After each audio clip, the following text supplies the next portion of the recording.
Queridos colegas pastores, eu sou o pastor Juarez Mendes de Freitas, de Vitória, no Espírito Santo. Eu agradeço a Deus a oportunidade de participar desse projeto da Convenção Batista do Estado do Espírito Santo, Academia da Alma. O meu assunto que eu quero compartilhar com vocês, e faço isso com muito temor e tremor diante de Deus, é a vida espiritual do líder. A vida espiritual do líder. E dentro deste assunto, de maneira mais particular, eu quero falar sobre desenvolvendo a intimidade com Deus. Desenvolvendo a intimidade com Deus. Eu creio que todos nós estamos conscientes de que, definitivamente, intimidade não é uma das características que predominam nessa época. Acontece exatamente o contrário. Esse é um tempo em que há muita superficialidade nos relacionamentos. Richard Foster, no livrinho dele, Celebração da Disciplina, ele escreveu que a superficialidade é a maldição desse tempo presente. E quando eu olho para a parábola que Jesus contou em Lucas capítulo 6 e referências, eu acho que você concorda comigo que quando Jesus fala sobre, ou usa aquela história dos dois construtores, ele está fazendo uma denúncia muito severa a respeito da superficialidade da religião judaica. Porque, conforme a parábola, o construtor competente, de acordo com Lucas capítulo 6, verso 48, este construtor sábio, ele cavou fundo para fazer a sua obra. Enquanto que o outro, o insensato, aqui de acordo com o texto, o tolo, ele se contentou com a superfície arenosa e por isso a sua casa foi levada quando veio a tempestade. Toda superficialidade, nós sabemos disso, ela é movediça, ela não dá segurança.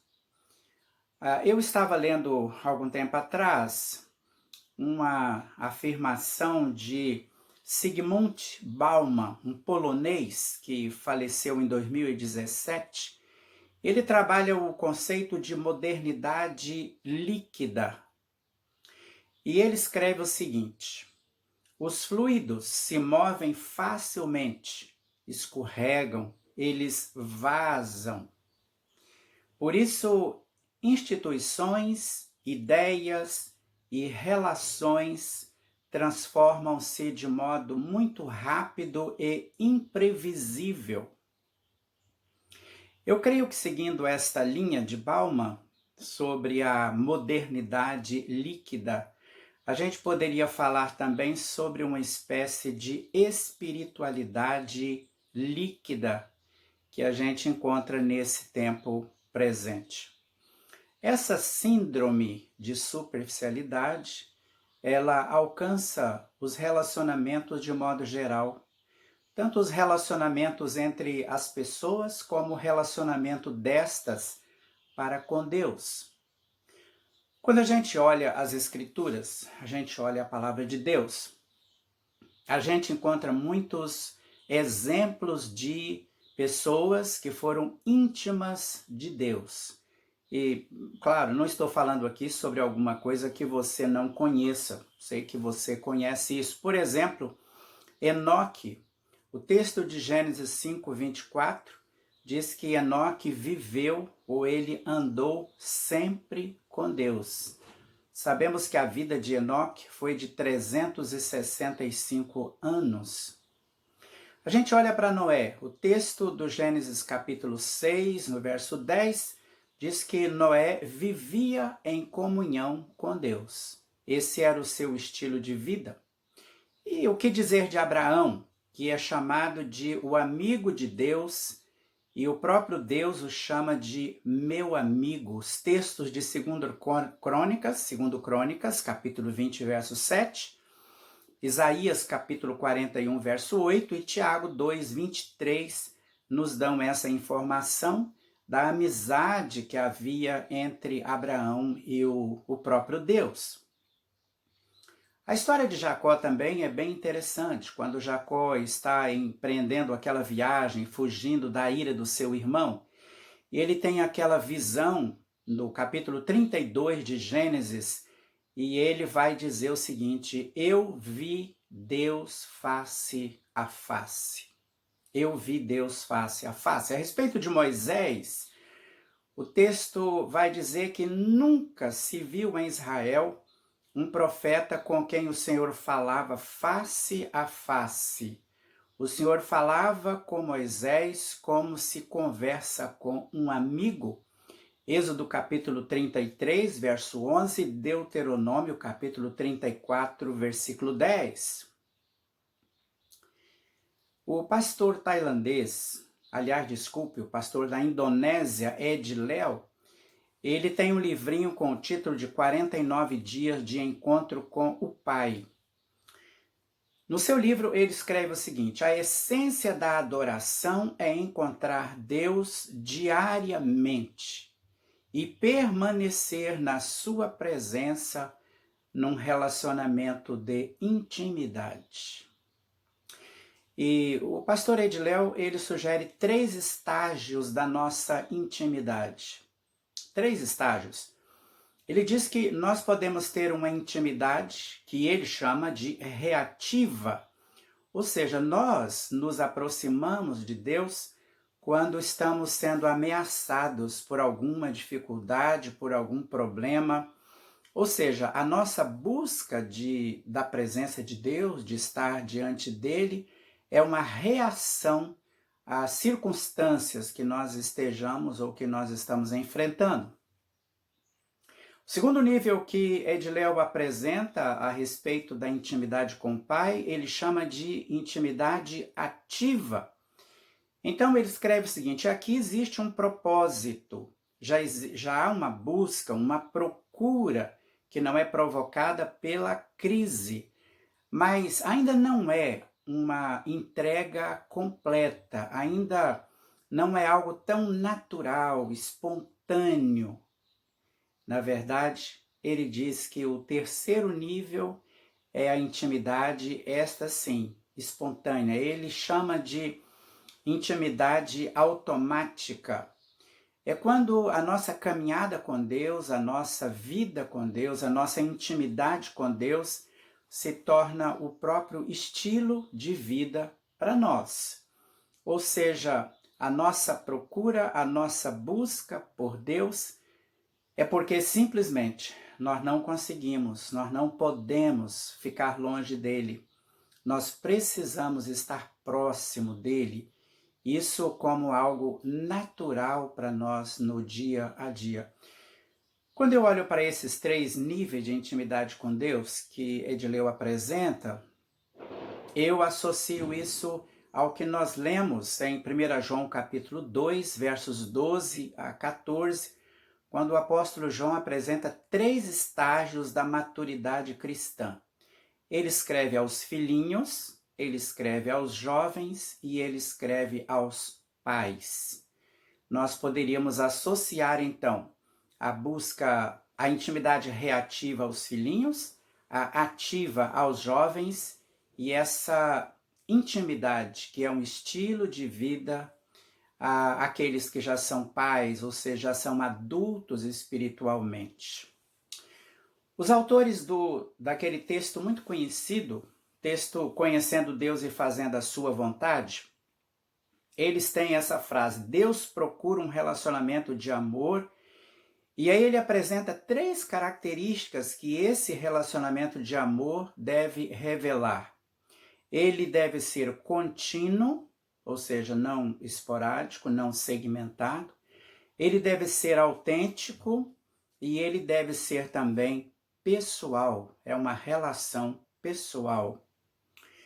Eugene Peterson, Eugene Peterson, ele escrevendo aquele livro, Pastores segundo o Coração de Deus, ele tem essas expressões. No século XX, o modelo visto como ideal para o pastor tem sido o de um homem de ação, um administrador competente. O pastor que ora e que leva o povo à adoração consegue, no máximo, o bocejo da sua congregação. Essa é uma palavra forte, eu creio, não é? Nós fomos criados para a comunhão com Deus, para o relacionamento íntimo. Nós todos sabemos disso e sabemos que esse relacionamento foi quebrado no Éden pela desobediência dos nossos primeiros pais, mas sabemos também que esse relacionamento de intimidade com Deus foi restaurado no Calvário. O apóstolo Paulo, escrevendo Efésios capítulo 2, a partir do versículo 11, ele apresenta em poucos versículos um resumo dessa história. Ele fala primeiro sobre o lado triste, ele diz que nós estávamos separados de Deus, distantes de Deus. E logo a seguir ele vai dizer que nós fomos reaproximados de Deus através de Jesus Cristo. Efésios capítulo 2, o texto que começa no versículo de número 11. O que significa ou como é possível que nós, seres humanos, tenhamos um relacionamento íntimo com Deus? Em primeiro lugar, devemos lembrar que Deus é um ser espiritual. Em João capítulo 4, verso 24, Jesus diz: Deus é espírito.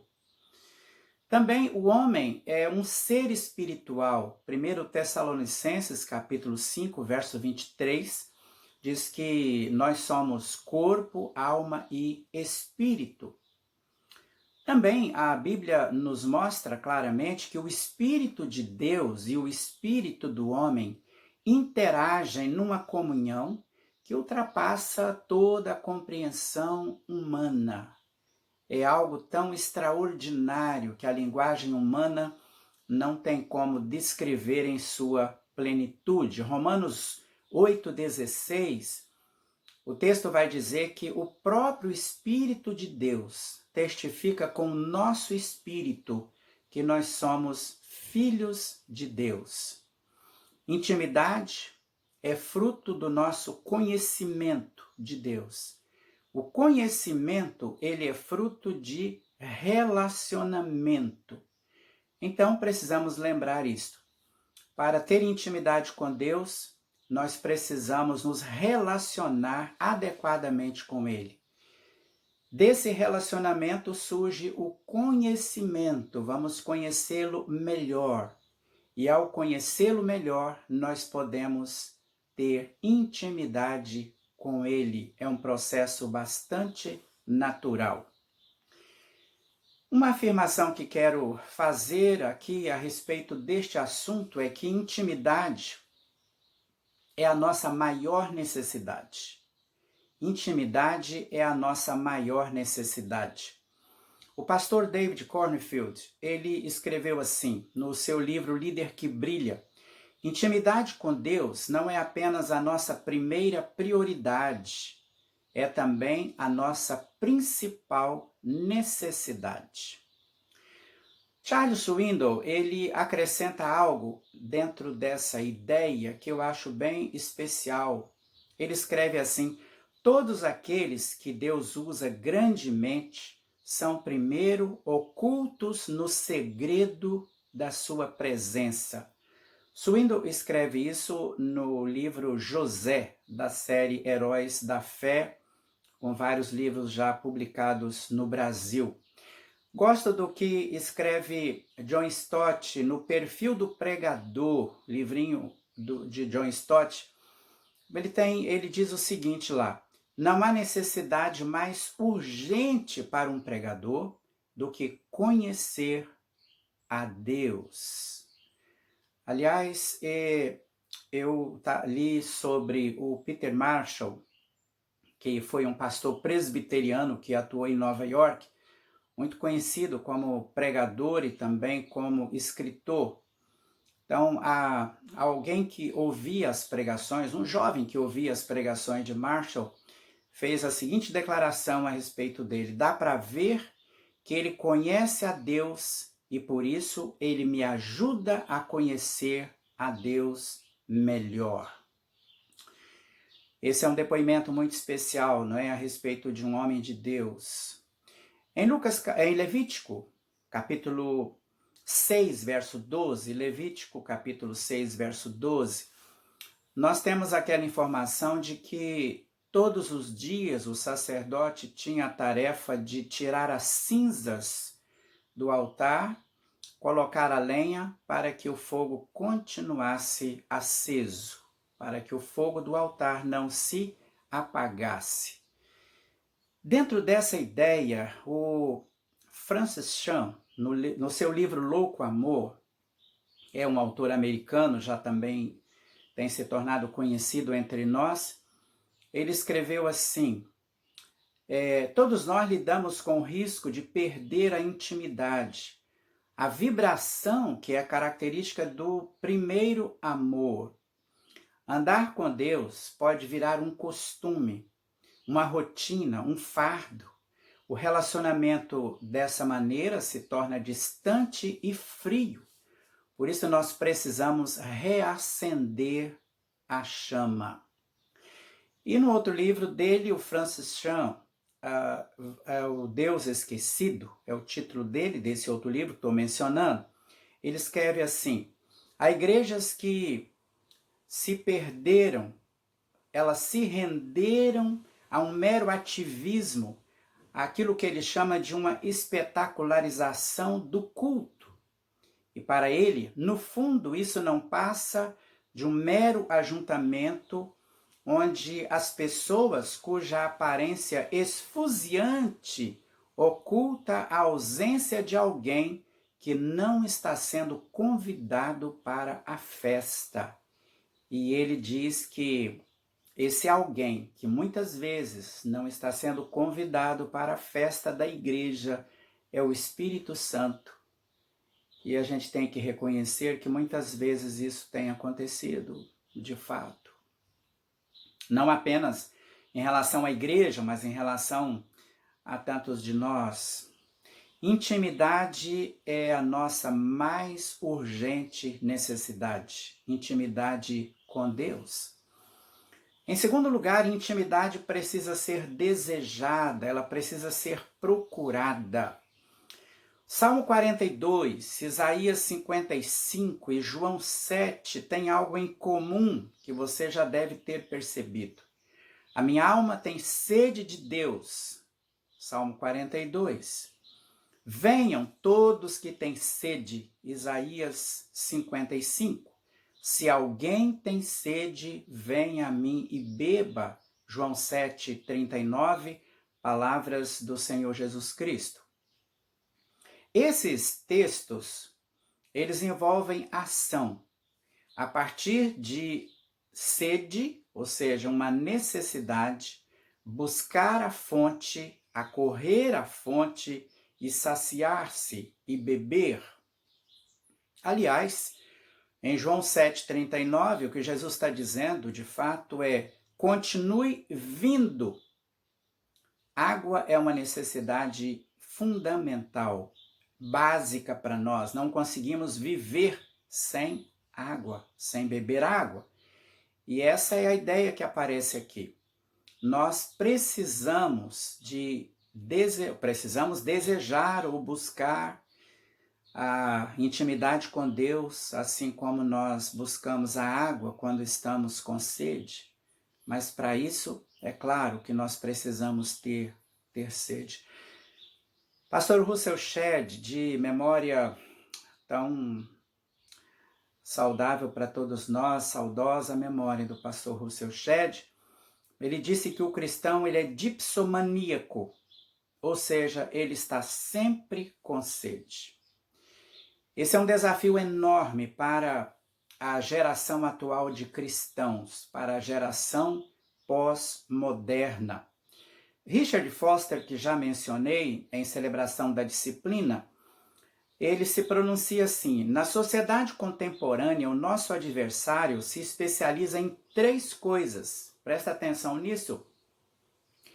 Ele diz: o nosso adversário se especializa em ruído, em pressa e em multidões. Vou repetir: ruído, pressa e multidões. E Foster complementa dizendo: ele quer nos manter ocupados com grandeza e quantidade. A revista Época e Negócios, de fevereiro de 2012, ela fala sobre a superficialidade como uma síndrome dessa época que vivemos, e o escritor ali ele vai dizer que essa superficialidade que caracteriza a vida moderna, ela é causada pela pressão que todos sofrem para fazer e acontecer. Lembra-se de Atos capítulo 6, quando surgiu aquela dificuldade com relação a apoio, ajuda às viúvas dos helenistas, os cristãos helenistas? O que foi que os discípulos apóstolos fizeram? Eles tomaram providências para que alguns homens cuidassem da situação. E lá então a gente tem essa frase que é lapidar: nós nos dedicaremos à oração e à palavra. Que desafio! Nós nos dedicaremos à oração e à palavra. David Cornfield, ele alista alguns empecilhos para a intimidade com Deus que eu quero mencionar. Ele fala sobre a tirania do urgente.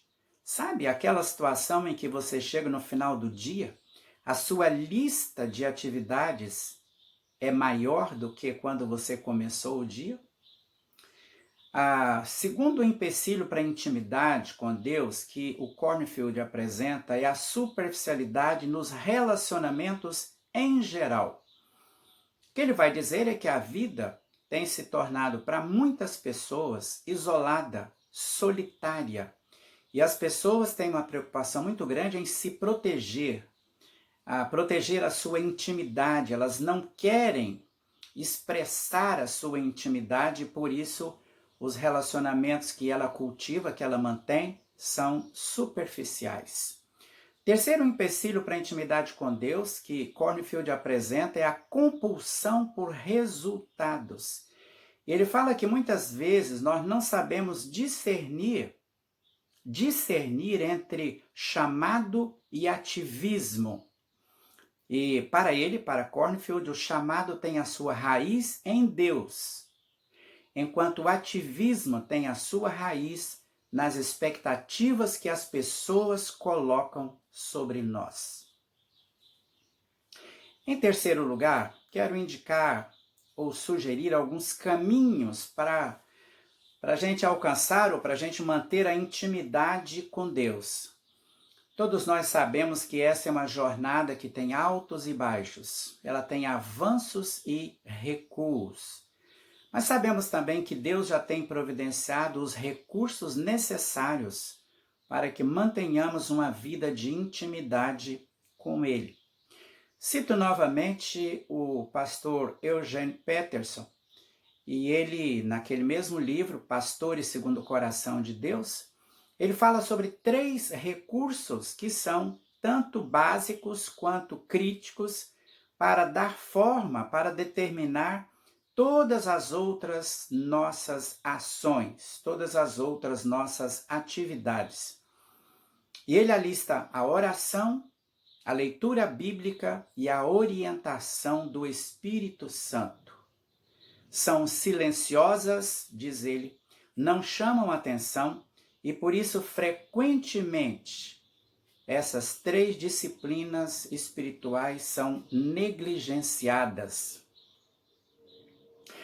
O texto do curso Conhecendo Deus Fazendo a Sua Vontade tem esta frase: Deus fala pelo Espírito Santo, usando a Bíblia, usando a oração e usando circunstâncias para revelar a si mesmo o seu modo de agir e também os seus propósitos. Falando sobre oração, o Richard Foster vai dizer que oração é a avenida principal que Deus usa para nos transformar, a nossa vida.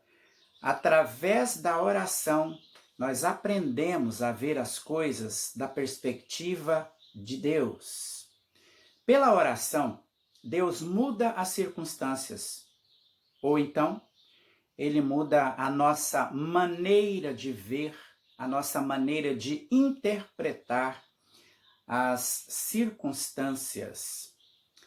A oração, ela requer algumas atitudes que são fundamentais se nós queremos que a nossa oração de fato tenha o resultado, tenha o valor que nós de fato entendemos é possível que tenha. Primeiramente, a nossa oração deve ser transparente. Eu gosto da frase que diz: Deus não ouve as nossas orações, Ele escuta o nosso coração. Ou seja, o que está no coração é mais importante do que aquilo que procede dos nossos lábios. Salmo 108 diz assim: preparado está o meu coração, ó Deus. Isaías 29:13 é uma das vezes em que aparece a denúncia feita contra o povo de Israel naquela época, e aqui diz: esse povo honra-me ou me honra com os lábios, mas o seu coração está longe de mim.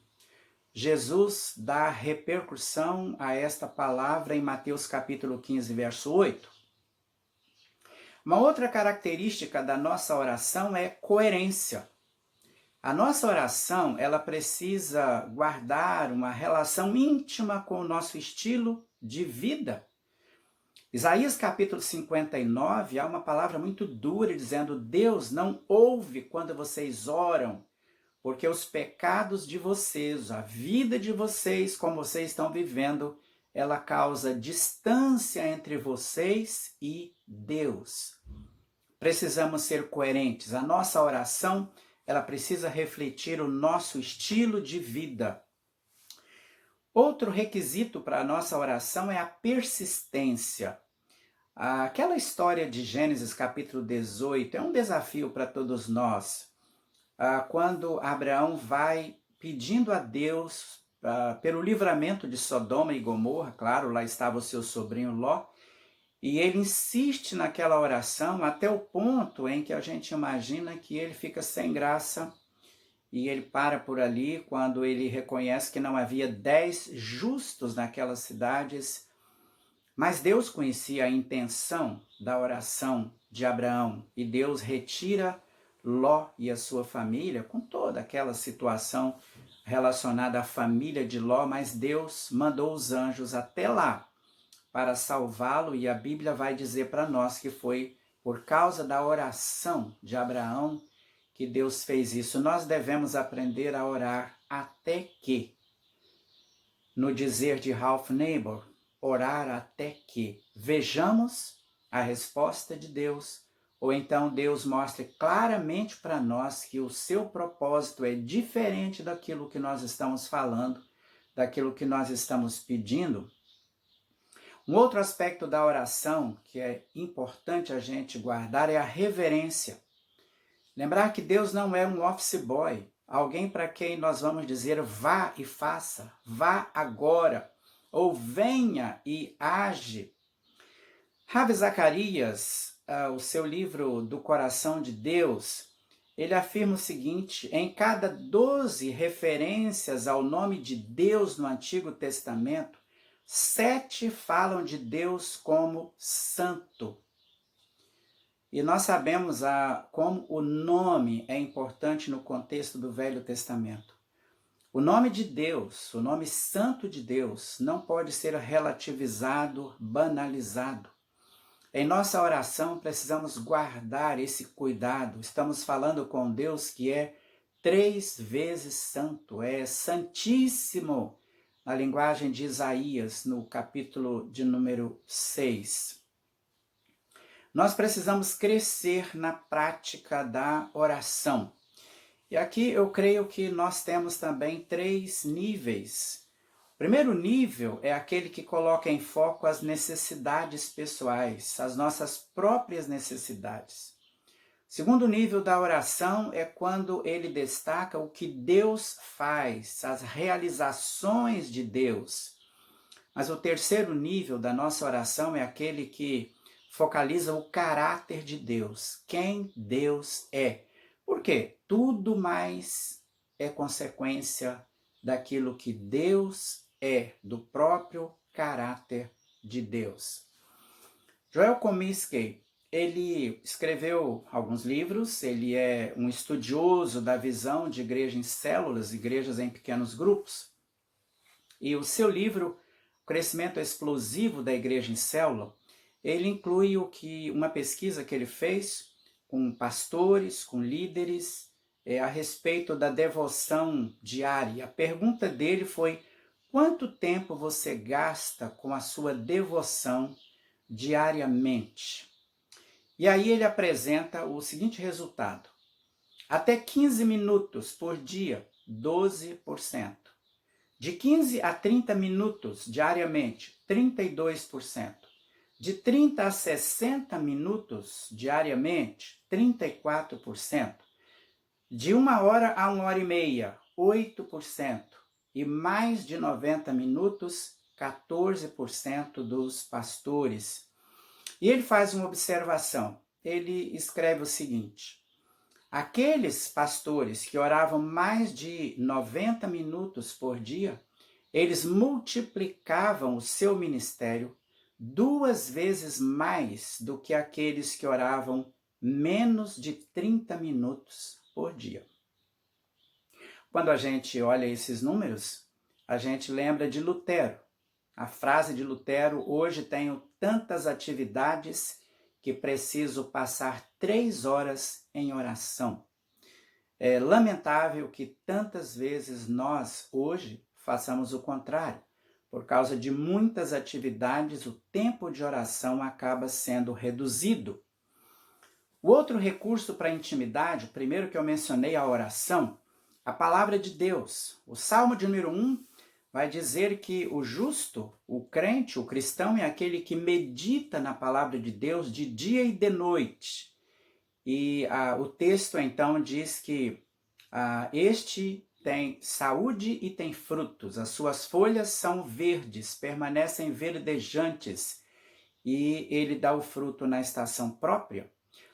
Colossenses, carta de Paulo aos Colossenses, capítulo 3, verso 2, diz que nós devemos pensar e refletir nas coisas que são do alto, são de cima. Filipenses 4, 8, o apóstolo Paulo diz que nós devemos encher a nossa mente com tudo que é bom, verdadeiro, digno, correto, puro, agradável a Deus e decente. Isso tem a ver com meditação. Precisamos desenvolver, todos nós precisamos desenvolver o hábito da leitura, do estudo, da meditação da palavra de Deus. Li o testemunho de John Stott dizendo que ele afirma que lia 4 capítulos da Bíblia por dia, sendo que 3 era leitura e um desses capítulos ele então se debruçava para estudar aquele 4º capítulo. Há muitos métodos de estudo bíblico, de aprofundamento bíblico, mas eu creio que quanto mais simples nós fizermos, melhor. Então, nós podemos ter um plano que inclui as perguntas de aplicação pessoal, para identificar uma ordem que é dada para nós, uma exortação, para ver os desafios, alguma coisa que nós precisamos evitar, algo que precisamos mudar em nossa vida. Exemplos do texto bíblico, sejam exemplos positivos ou negativos, aquilo que devemos e aquilo que não devemos fazer. Eu acho muito importante também a gente associar as circunstâncias do nosso dia a dia a textos e narrativas bíblicas. Então, precisamos fazer esse link, essa junção de situações do dia a dia com as promessas da Bíblia, com as afirmações da palavra de Deus, as instruções, as advertências. E também, como é que nós podemos olhar ou ver os fatos da vida, enquanto a gente vai tocando a vida, dentro de uma perspectiva bíblica. Isso é muito importante. Olhar as circunstâncias dentro da perspectiva bíblica. Em nossas conversas é muito importante a gente, sempre que possível, puxar o assunto para temas espirituais. Jesus fez isso no caminho para Emaús com aqueles discípulos. Lá diz que Jesus, depois de ouvir a lamentação e o estado de espírito em que eles se encontravam, Jesus, começando por Moisés, explicou a eles todas as Escrituras. Então Jesus chamou aqueles dois caminhantes lá indo para Emaús para a palavra de Deus, para o que dizem as Escrituras. Muito importante que nós nos dediquemos também à meditação da palavra de Deus. Em algumas ocasiões podemos nos dirigir a locais solitários, onde estamos em silêncio e a própria natureza nos permite essa meditação.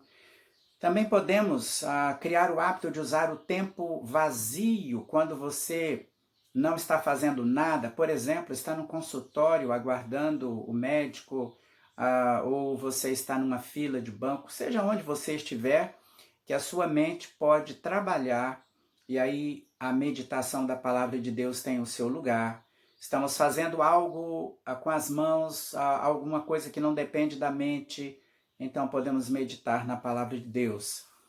Antes de dormir, ou seja, ao dormir, nós podemos trazer à memória cenas de textos bíblicos, imagens daquela. Então, você traz, por exemplo, Lucas capítulo 15, aquela cena linda da história do filho pródigo, do filho mais velho, que não é tão linda assim, mas você pode trazer a história e na sua mente imaginar aquele cenário, aquela cena, aqueles locais. Isso também é uma maneira de meditar na palavra de Deus. Deixe-me citar para você o Eugene Peterson mais uma vez. Ele fala sobre a chamada exegese contemplativa. Esse é um conceito interessante. Ele escreve assim: nós devemos não apenas ler as palavras, mas ouvi-las. Toda palavra escrita traz uma sonoridade que pode ser ouvida. Achei interessante essa ideia. Ninguém pode ter intimidade com Deus se não for íntimo da palavra de Deus. Também quero falar um pouco para você a respeito da disciplina pessoal. Esse é um aspecto extremamente importante também. Em 1 Timóteo 4,8, Paulo escreve a Timóteo dizendo o seguinte: os exercícios físicos têm alguma utilidade, mas os espirituais têm valor para tudo, porque o seu resultado é a vida, agora e no futuro. Em 1 Coríntios 9, 24 e 27, Paulo fala sobre a sua própria experiência como alguém que participa de uma corrida, de uma maratona, um atleta que treina duro para vencer e ganhar e conquistar a coroa. E ali ele diz o seguinte: eu corro direto para a linha de chegada, ou seja, eu não me permito dispersão, eu tenho um foco, um objetivo, um propósito. Ele fala sobre aquele que luta boxe. Ele diz: como um lutador de boxe, eu não golpeio o ar, o meu golpe é certeiro, ou seja, não perde tempo, aproveita cada oportunidade tirando dela o máximo. E ele diz ainda: eu trato o meu corpo duramente. Alguns erradamente até acham que Paulo está tendo aqui uma ideia do gnosticismo, da desvalorização do corpo, mas, claro, não tem nada a ver, a gente sabe que Paulo não tinha essa postura, mas Paulo está falando sobre a importância da disciplina em relação ao nosso corpo. Bernardinho, que escreveu o livro Transformando o Suor em Ouro, ele que é um ícone do esporte brasileiro, não é, conhecido em todo esse país, ele cita um atleta americano, Pat Tillman, que tem essa frase: a disciplina é a ponte que liga os sonhos à sua realização. A disciplina é a ponte que liga os sonhos à sua realização. Queridos, eu quero fazer aqui uma advertência. Quem administra o seu próprio tempo e as suas próprias atividades tem um risco muito maior de indisciplina. Nesse sentido, é muito importante que tenhamos um parceiro, um companheiro de jugo, alguém que pode nos pedir contas, alguém a quem nós podemos prestar contas da nossa vida, do que nós estamos fazendo. Isso vai nos ajudar muito em nossa disciplina. O Leon Tolstói, que estou citando aqui, uma citação de Richard Foster, ele diz o seguinte: todos pensam em mudar a humanidade, ninguém pensa em mudar a si mesmo. Além da oração, da meditação nas escrituras, da vida disciplinada, o que pode nos ajudar a desenvolver a intimidade com Deus? Por exemplo, aliar jejum à oração. O jejum precisa ter objetivo, seu foco deve ser colocado em Deus. Não deve ser alguma coisa que é simplesmente para mostrar espiritualidade. O jejum significa disciplina própria do corpo, dos nossos instintos básicos. Também a contemplação, que eu já mencionei um pouco, mas o hábito de encantar-se com as obras de Deus, as aves, as flores, as obras de Deus que estão ao nosso redor. O Salmo 19, os céus manifestam a glória de Deus e o firmamento proclama as obras das suas mãos, os feitos da sua mão. No Salmo 8, quando olho para o céu, para a lua, para as estrelas, então isso é muito importante em tomar esse tempo contemplando as obras de Deus. Precisamos dar atenção ao fato de que Deus está agindo constantemente ao nosso redor, como afirmam os escritores de Conhecendo Deus, fazendo a sua vontade. É muito importante também cuidar da pureza do nosso coração. Mateus capítulo 5, verso 8, diz que os puros de coração, eles verão a Deus. E isto é parte da oração de Davi no Salmo 51, em que ele pede a Deus um coração puro. Eu sugiro também que você tenha um caderno de oração, uma agenda de oração, seja por meio escrevendo, seja no seu computador, seja no seu celular, mas o seu diário de oração, o seu diário espiritual. Além disso, é muito importante ler biografias dos santos homens de Deus que andaram com Deus. Em João 15, versículo 15, Jesus diz: eu não tenho chamado vocês de escravos, mas de amigos, porque tudo que o Pai tem falado para mim eu tenho compartilhado com vocês, ou seja, vocês são amigos íntimos, não há entre nós nenhum segredo, não há entre nós nenhum segredo. Como é que nós sabemos que alguém se torna um amigo precioso para nós, ou que alguém se encaixa nessa categoria de um amigo precioso para nós? Nós temos prazer em falar com essa pessoa, sentimos saudades dela, ficamos alegres quando ouvimos a sua voz, temos com essa pessoa uma total abertura. Nós sabemos que é possível contar com ela e ela sabe que pode contar conosco. Nós nos sentimos bem em estar juntos com essa pessoa e nós gostamos de agradar a essa pessoa com quem nós temos intimidade. Como é que nós podemos reacender essa paixão da intimidade com Deus? David Cornfield, ele diz que nós precisamos olhar para Deus redescobrindo a profundidade do amor de Deus por nós. Olhar para Deus redescobrindo a profundidade do seu amor. Devemos liberar o nosso coração para expressar abertamente o nosso amor a Deus. Nós devemos avaliar se o nosso amor a Deus é verdadeiro na sua essência. Queridos, quando nós lemos Ezequiel, capítulo 47, aquele texto lindíssimo que fala sobre o riacho que nasce do templo em Jerusalém. Primeiramente, a água era possível ter essa água até os tornozelos. Depois os joelhos. O texto diz aqui, depois ela chega na cintura e depois só imergindo, mergulhando. Esse texto, de alguma forma, ele fala sobre a diferença entre a superficialidade e a intimidade, ou seja, a profundidade. O grande desafio para todos nós e a grande bênção que está à nossa disposição é uma vida de intimidade com Deus. Este é o grande sonho de Deus, ter um relacionamento próximo, íntimo conosco.